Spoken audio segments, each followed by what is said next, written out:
Remercier ma petite sœur Aïcha connaît et ses analogues pour la prestation qu'elle a faite. Même toujours ce chant, quand elle le chante, on m'a parlé de Samori Touré. Mais moi, je n'ai pas vu Samori Touré, j'ai vu Bako. On m'a parlé de Sundiata, mais moi, je n'ai pas vu Sundiata, j'ai vu Bako.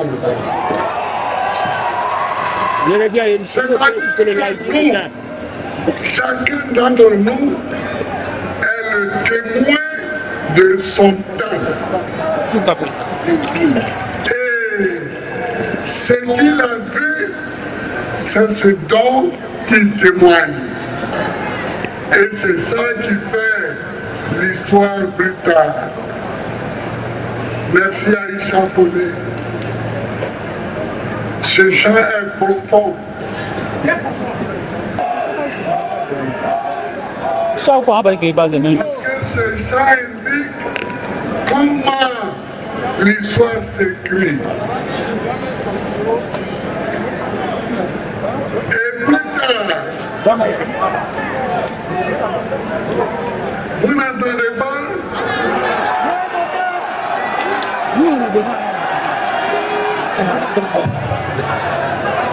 La régie, augmentez le volume du micro du président, s'il vous plaît.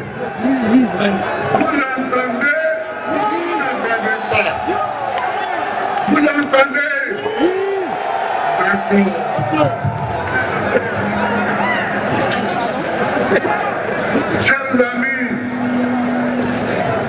je voudrais aussi remercier toute la direction du parti qui est là. Mais l'autre jour, j'étais à Djamé pour pleurer avec les Agamois. Merci mon père. Pour pleurer avec vous pendant que, parce que on venait de briser leur maison, de jeter à terre leur maison, ça ne se fait pas. Ça ne se fait pas. Et je suis allé leur dire que cela ne se fait pas. Et que quand nous serons au pouvoir, nous allons reconstruire le village d'Adjamé.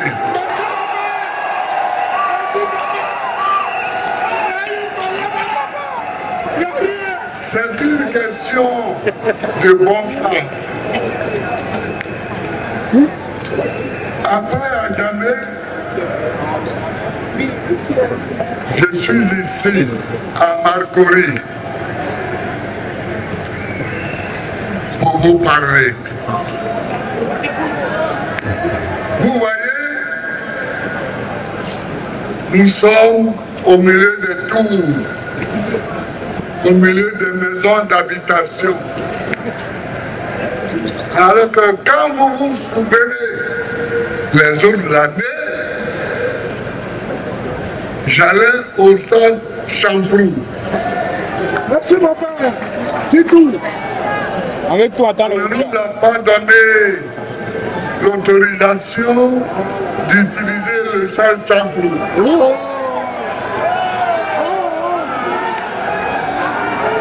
nous a pas donné l'autorisation d'utiliser le parc des sports. Donc, nous nous rencontrons où nous pouvons C'est pas grave. pour parler entre nous. Je voudrais m'excuser auprès des habitants de ces maisons si nous les dérangeons. On ne dirait pas quelqu'un ici. On dirait personne. Dis chez vous. C'est chez vous.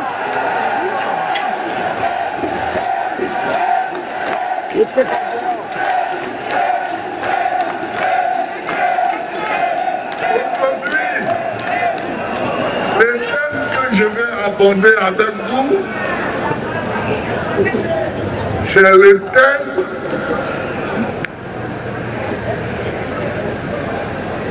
de l'élection présidentielle dans la paix.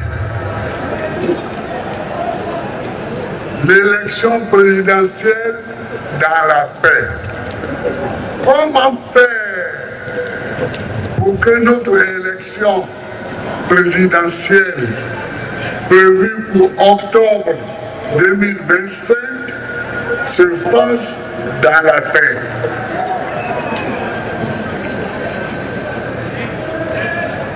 Au niveau du parti, on en a discuté longtemps et longtemps. Mais il est bon que je vous dise ce que nous en pensons et ce que j'en pense. C'est facile d'avoir des élections dans la paix. C'est facile.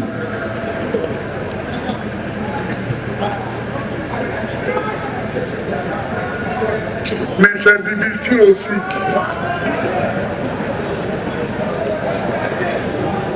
Parce que il y en a qui croient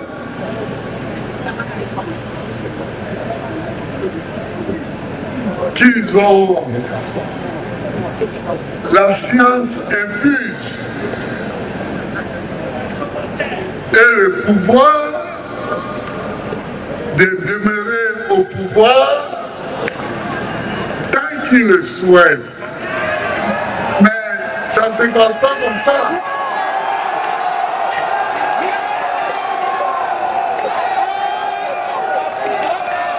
Ça ne se passe pas comme ça. L'autre jour, à Djamé, j'ai utilisé une expression. J'ai dit qu'il y avait une débâcle.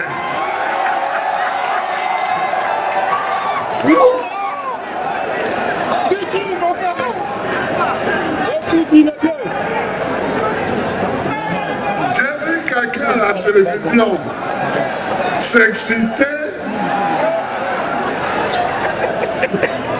et marquer que ce n'était pas correct de ma part de parler ainsi. Je voudrais lui dire à cette personne que moi, d'abord Laurent, j'ai étudié le latin et j'ai étudié le grec. Et j'ai étudié donc les racines de la langue française.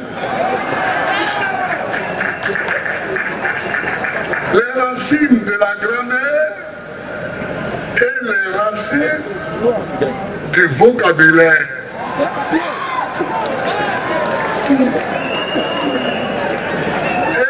Et si cette personne vit assez longtemps, elle verra un jour dans le Larousse le mot débat.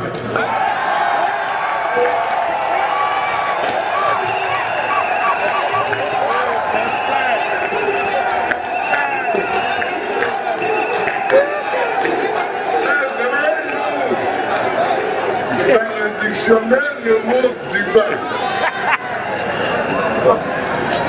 C'est comme ça que les langues se forment. C'est comme ça que les langues se forment. Et si cette personne est suffisamment ignorante pour le savoir, il faut qu'elle apprenne.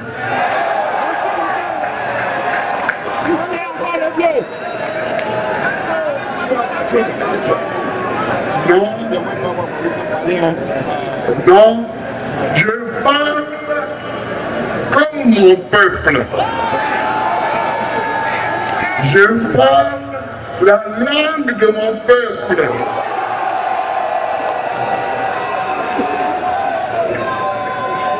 C'est pourquoi je suis moi et c'est pourquoi eux qui ne parlent pas comme ça, ils sont eux. C'est toute la différence.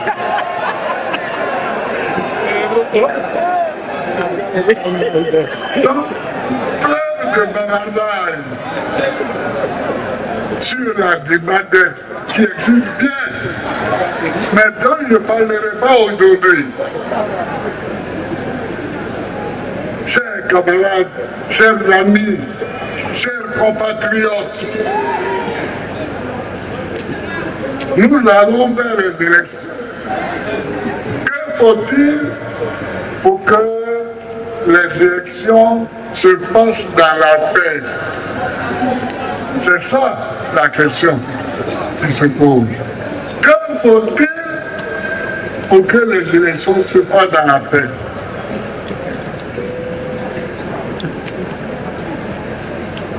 Premièrement,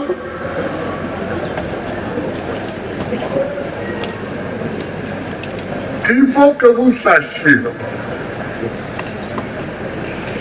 et il faut qu'eux aussi sachent,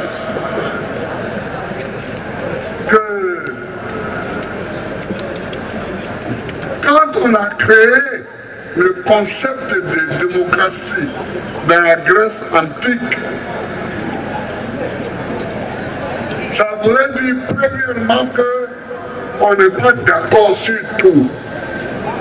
Que les êtres humains dans l'agora ne sont pas d'accord sur tout.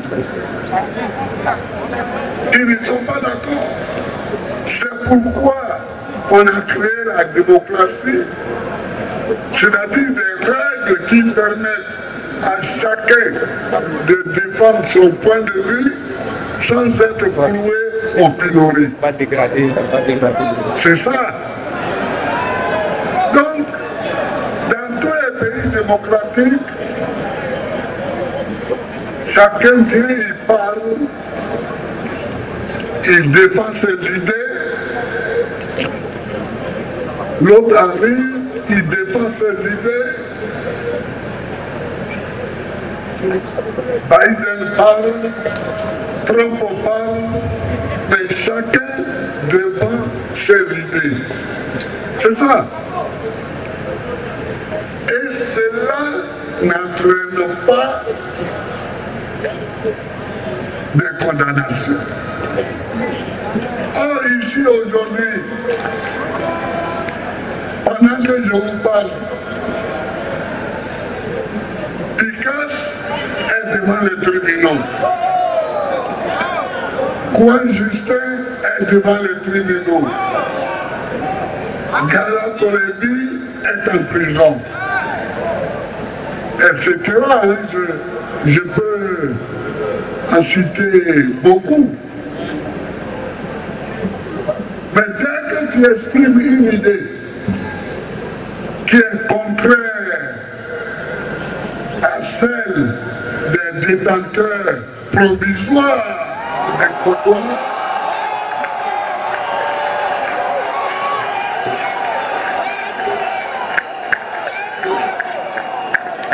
on te convoque en police, on te convoque au tribunal, le procureur fait un discours pour demander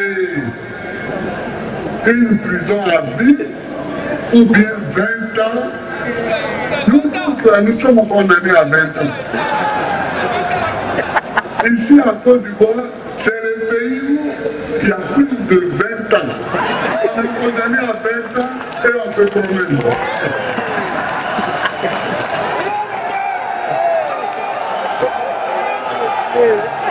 Mais il faut qu'on arrête.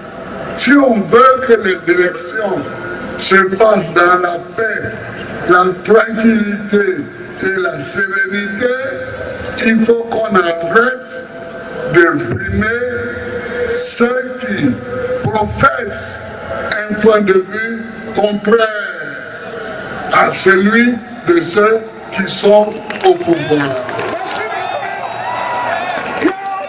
Ça, c'est la première condition. La première condition.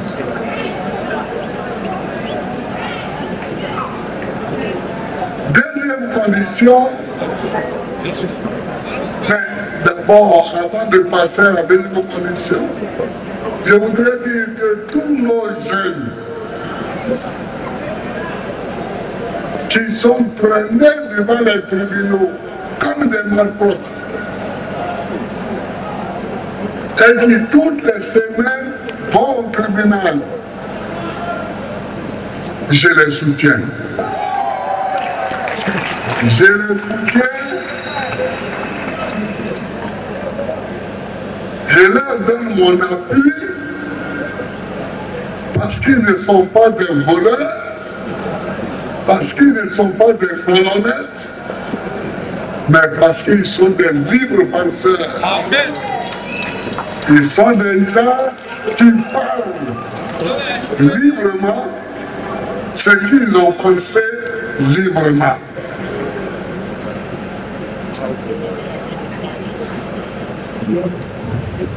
Deuxièmement, il faut que les élections elles-mêmes soient organisées dans la clarté. Dans la clarté. C'est nous, Gbagbo et ses amis, qui avons réclamé depuis 1990 la création d'une commission électorale indépendante. Il y avait nous en Côte d'Ivoire, il y avait certains camarades dans d'autres pays africains. On a milité pour ça, pour que le ministère de l'Intérieur n'organise plus les élections. Et ça, surtout après la première élection de 90, où j'étais candidat contre Fouboigny, et où le ministre de l'Intérieur avait organisé les élections. Il m'a téléphoné pour que je lui envoie 2 délégués pour assister au ministère à l'arrivée et au dépouillement des résultats. Je lui dis d'accord. Je lui dis les 2 noms, il les accepte. Il dit que les résultats vont arriver à partir de 18h. Nos amis s'en vont donc vers 17h30 au bloc ministériel. Mais le ministre de l'Intérieur a fait comme si jamais il m'a demandé de lui envoyer des portables. Il les a chassés. C'était Sangaré Aboudraman et Dakouri Louis-Henri. Le ministre de l'Intérieur les a chassés. Bon. On proclame les résultats. un peu plus de 18% pour fuir à l'RF. Bon, on ne dit toujours rien. Et le ministre se fend d'un discours injurieux à l'égard de ma personne. Pourquoi même je suis candidat? Que veut Gbagbo Laurent? Mais je suis candidat parce que je veux être président de la République. Quelques mots ne comprennent pas, monsieur le ministre.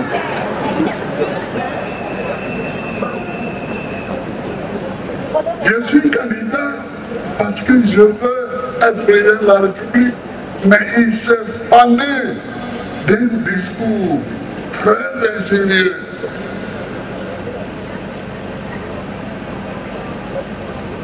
Mais après ça, notre lutte pour réclamer une commission électorale indépendante n'a fait que redoubler.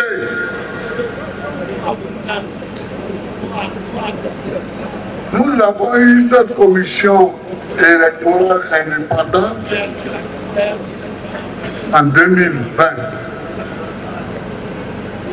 Après la prise du pouvoir de Guy Robert. Ce Guy Robert nous a tous rassemblés à l'Assemblée nationale et nous a demandé les conditions d'organisation d'une élection et nous avons tous dit une commission électorale indépendante. Et c'était Honoré Guier, qui avait été président de cette commission-là. Donc c'est la deuxième condition. Il faut un organe neutre, indépendant, avec des hommes neutres et indépendants pour organiser les élections. Il faut ça.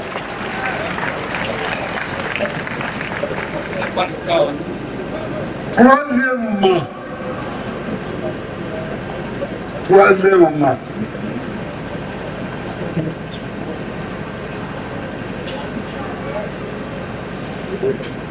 pendant que les résultats tombaient et que la CI d'Honoré Guier proclamait les résultats, les hommes du général Gueye sont venus l'arrêter, sont venus arrêter le président de la CI et le traîner, on ne sait où.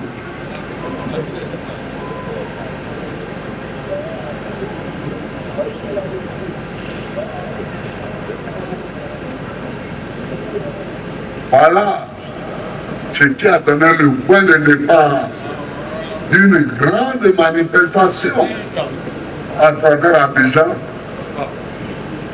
Manifestation qui a fait fuir Guy Robert. Il a fui. Il est parti à Toukouzou, au Zalem, chez Papa Nouveau. Et donc, Honoré Guier est revenu et a repris son travail en main. Il a proclamé les résultats et il avait été proclamé vainqueur par lui, puis confirmé par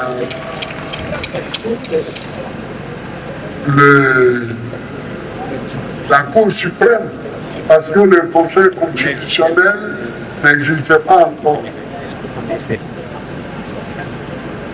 Donc, troisièmement, il faut respecter ceux qui organise les élections et ne pas les arrêter, mais pas de beaucoup. Mais quatrièmement, il faut que les gens de la CI eux-mêmes se rendent respectables. Il faut qu'ils soient respectables.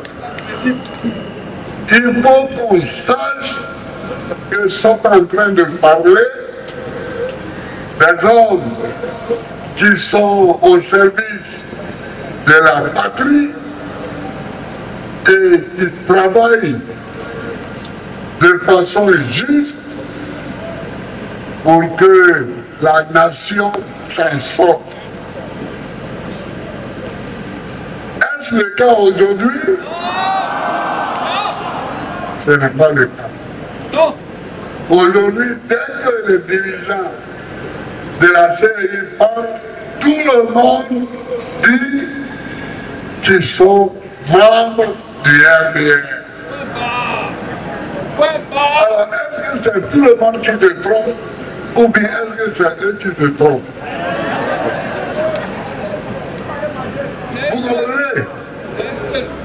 Donc, il faut une série respectable. J'ajoute que Honoré Guillet, quand je suis devenu président, je ne l'ai pas reconduit parce que Guy Robert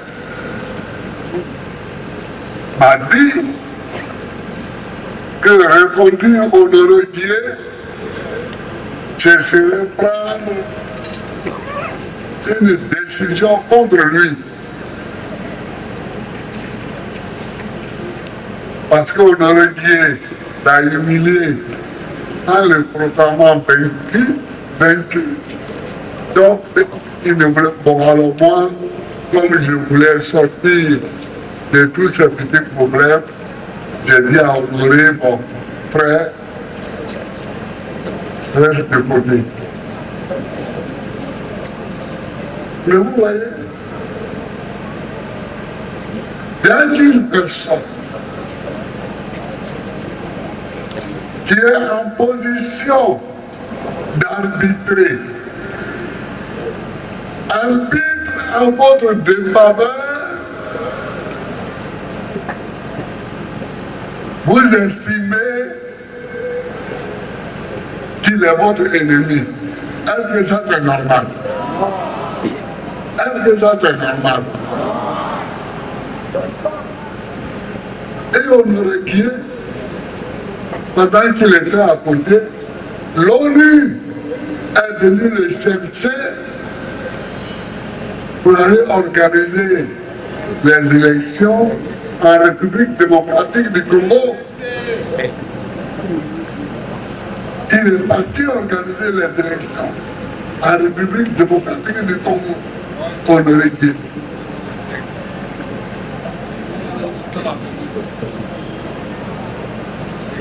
Alors, vous voyez, donc ça, j'ai dit que c'est la troisième, c'est la quatrième condition. La cinquième condition, ce sont les électeurs.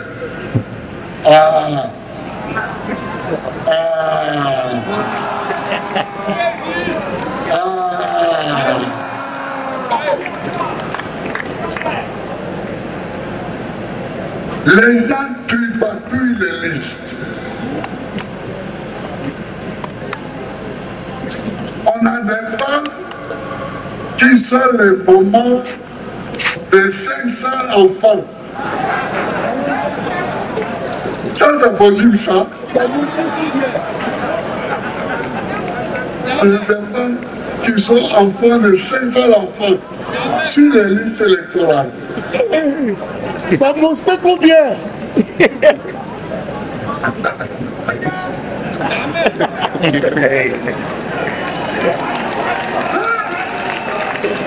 On a des électeurs qui ne connaissent même pas le nom de leurs parents. ni de leur père, ni de leur mère.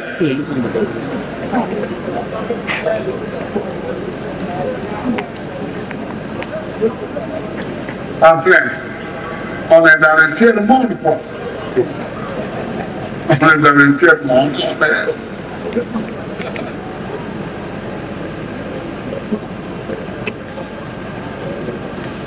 On a des fraudes qui sont tellement grossières qu'elles font même honte.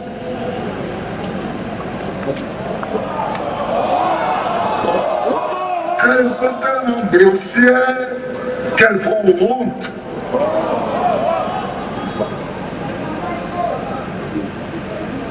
On a des gens qui vont chercher le journal officiel et qui fraudent avec le journal officiel. Ils font les photocopies de quelqu'un qui a demandé et obtenu la nationalité ivoirienne. Et puis ils enlèvent son nom et ils mettent leur nom. Et ils viennent déposer. Ils viennent déposer ce papier-là. Ce n'est pas croyable. Et on laisse faire tout cela. Mais on ne peut pas laisser tout cela. On ne peut pas laisser tout cela.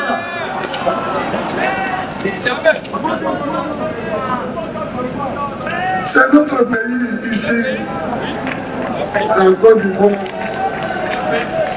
C'est notre pays.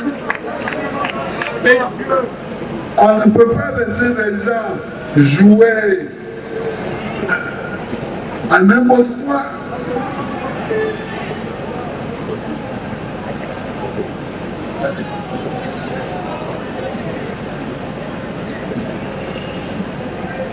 Moi, quand j'étais président de la République, je suis allé dans une localité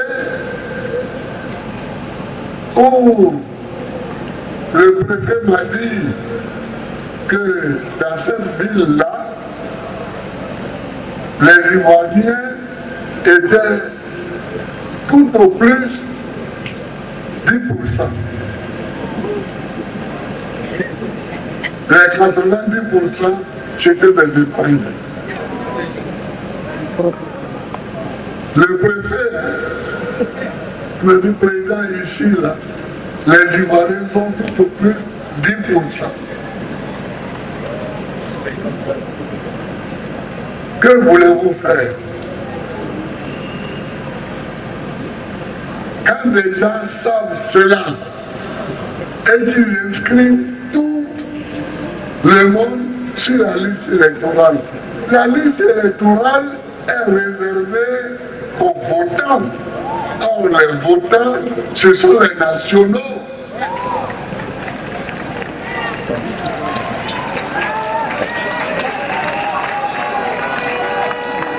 Moi, je suis resté longtemps en France, mais je n'ai jamais voté. Ça ne m'a jamais tenté même de voter.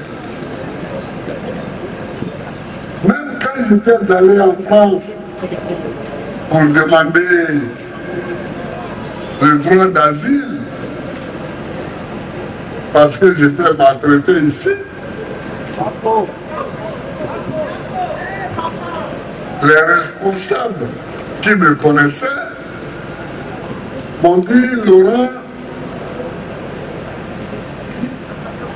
ton père était sous-officier dans l'armée française pendant la Deuxième Guerre. Nous avons toutes ces fiches. Donc si tu le souhaites, nous te donnons la nationalité française. Comme ça, le problème est réglé. On n'a pas de problème avec ton frère. Et puis toi, tu peux vivre ici tranquille. J'ai dit non, non. J'ai dit non. J'ai dit non. Moi, je ne suis pas venu pour ça. Je ne suis pas venu pour ça. Je suis venu pour vous demander le droit d'asile. Le droit d'asile, ça veut dire que vous vous prononcez sur le régime du fouet. Si vous me donnez le droit d'asile, vous affirmez que ce régime est dictatorial. Si vous ne me donnez pas le droit d'asile, ça veut dire que pour vous, ce régime est démocratique. C'est tout. Il faut quand même vous décarcasser un peu. Quand j'ai dit ça, immédiatement, on m'a refusé le droit d'asile. Et j'ai interjeté après. 2 mois après, l'appel est arrivé au tribunal. Et là, après une étude minutieuse, on m'a accordé le droit d'asile.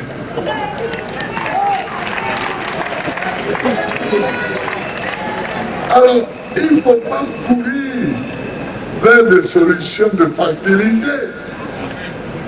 Je cours, je prends la nationalité d'un tel pays parce que je peux, et puis bon,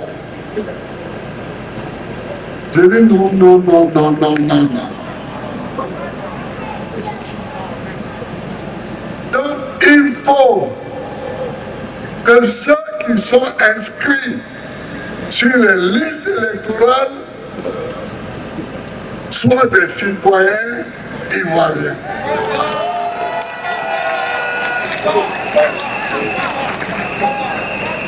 Mais ça se fait, c'est ce qui se fait partout dans le monde. Quand vous allez en France, ce sont les Français qui sont inscrits sur les listes électorales et qui votent. C'est normal.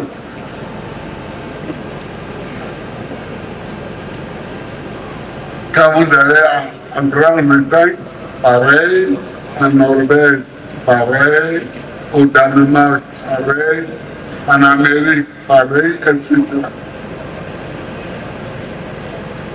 Mais on ne peut pas jouer à plusieurs chaises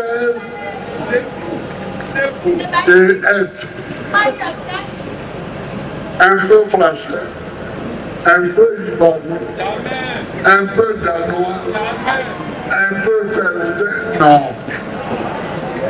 On ne peut pas être un peu de tout. On est ou on n'est pas. On est ou on n'est pas. Et ça, il faut que ce soit clair dans la tête de tout le monde.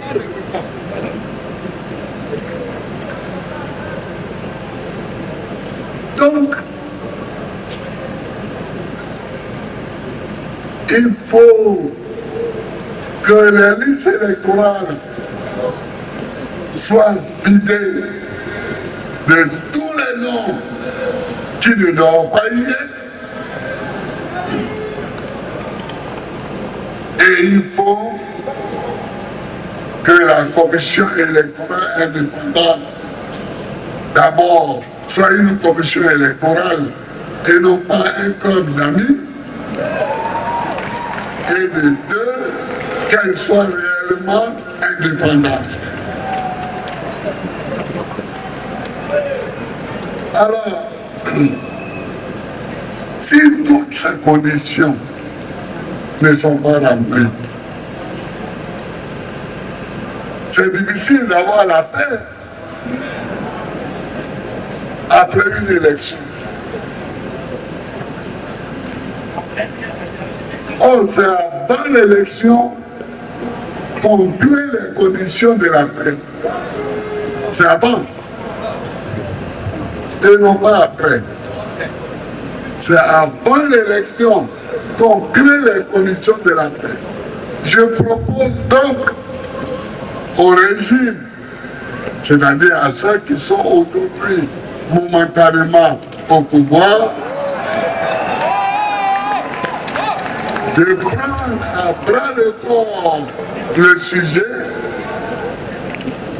de discuter avec tous ceux qui ont intérêt à des élections claires, justes et apaisées, c'est-à-dire avec nous autres. Et puis ils prendront les décisions qu'il faut pour que les élections se passent dans ces conditions-là. Voilà. Chers amis, chers camarades, vous êtes là?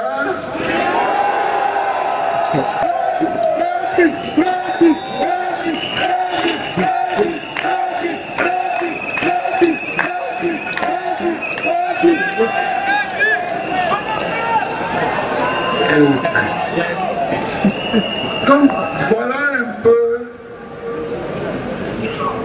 les thèmes que je voulais aborder aujourd'hui. Il faut créer les conditions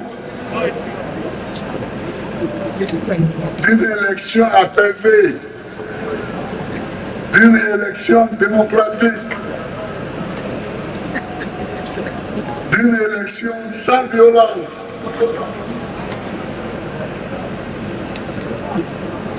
Mais pour que cela soit, il faut que tous les acteurs, soient de bonne volonté. Soient de bonne volonté. Et ne pas la fraude dans un point de leur cerveau.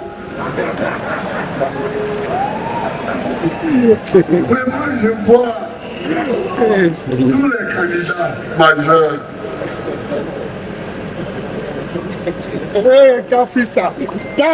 Ils peuvent ne pas être élus et vivre tranquillement. Pourquoi veulent-ils faire de leur élection une condition sine qua non de leur existence? Pourquoi?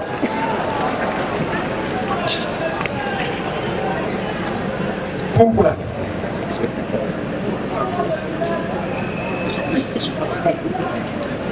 Ils ont vécu avant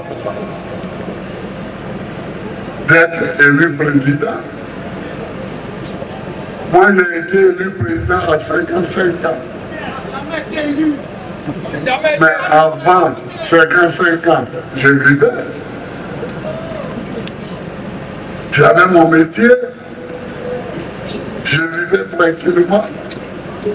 Mais les autres, ils se vantent de leur métier. Oh, mais ils peuvent continuer à faire leur métier et à vivre tranquillement s'ils ne sont pas élus.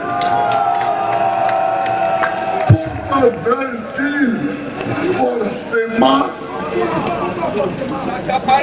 faire de leur élection une condition sine qua non de leur existence?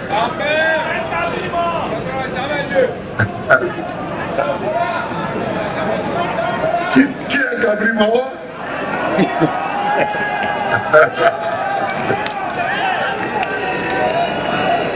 Donc, voilà ce que je suis venu vous dire. Bon, aujourd'hui, les micmacs qui se font en haut lieu, c'est bon, il faut faire en sorte que celui-ci ne sont pas éligibles, donc ne sont pas candidats. Il faut faire en sorte que celui-là ne soit pas candidat. Il faut encore que ce troisième aussi ne soit pas candidat. Mais pourquoi vous vous fatiguez à faire des combines? Pourquoi vous vous fatiguez à faire des combines alors que vous pouvez vivre tranquillement sans combine?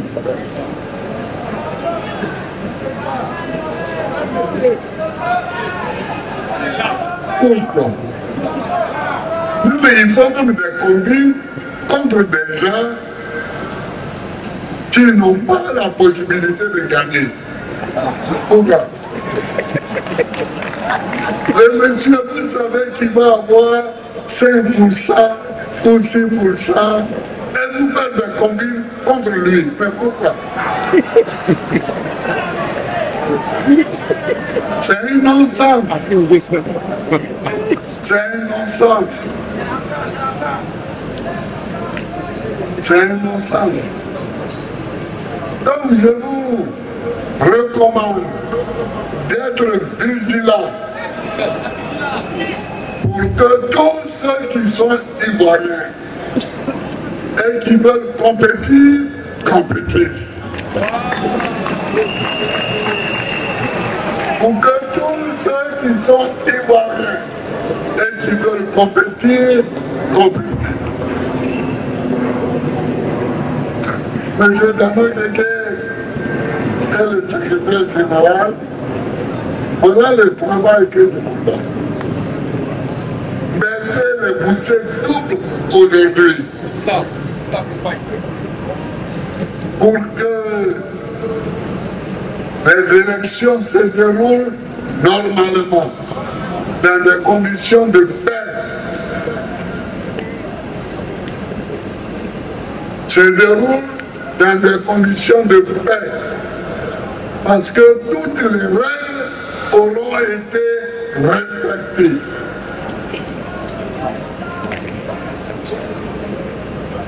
Et puis, il faut respecter la loi. Il faut respecter la loi.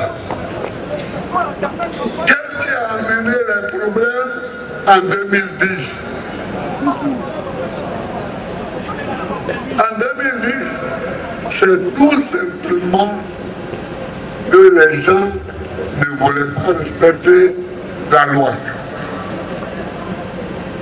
La Constitution dit que le seul juge électoral en matière d'élection présidentielle, c'est le Conseil constitutionnel. En 2010, le Conseil constitutionnel a proclamé Gbagbo Laurent élu.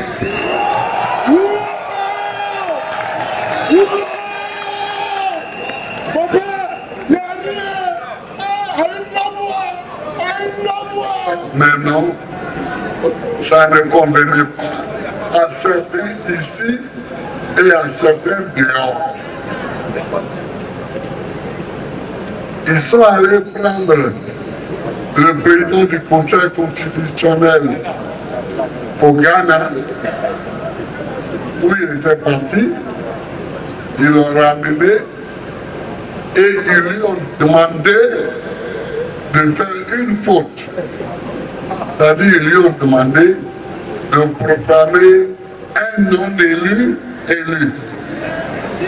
Or, c'est une deuxième faute parce que le Conseil constitutionnel n'a pas le droit de proclamer deux résultats sur une même élection. C'est écrit dans la Constitution. Mais pourquoi tout ce tralala? Pourquoi? Pourquoi?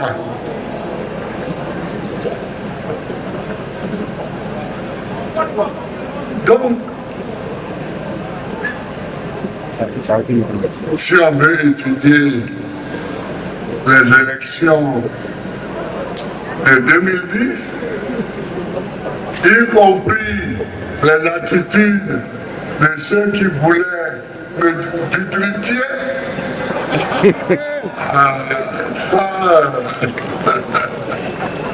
y compris les attitudes de ceux qui voulaient me vitrifier, et qui aujourd'hui, au moment où je vous parle, ont des bracelets.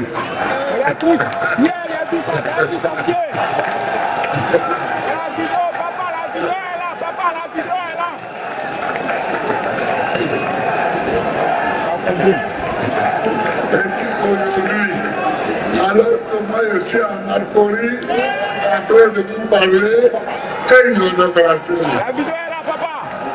Et ils ne se rendent même pas compte que c'est parce qu'ils ont décidé de me vitrifier. Un pays n'est pas le tien.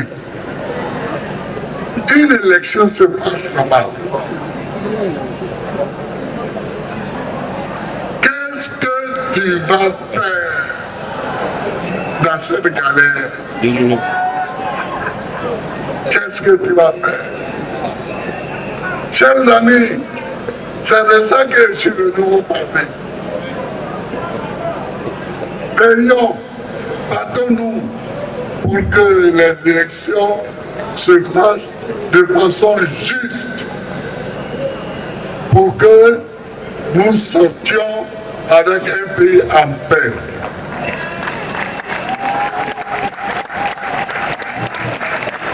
La Biba Aïcha Koni est parti. Monsieur le directeur de cabinet PCO, Aka Emmanuel, tous les dirigeants du parti, vous tous, vos camarades qui me faites l'amitié de venir m'écouter, je vous remercie.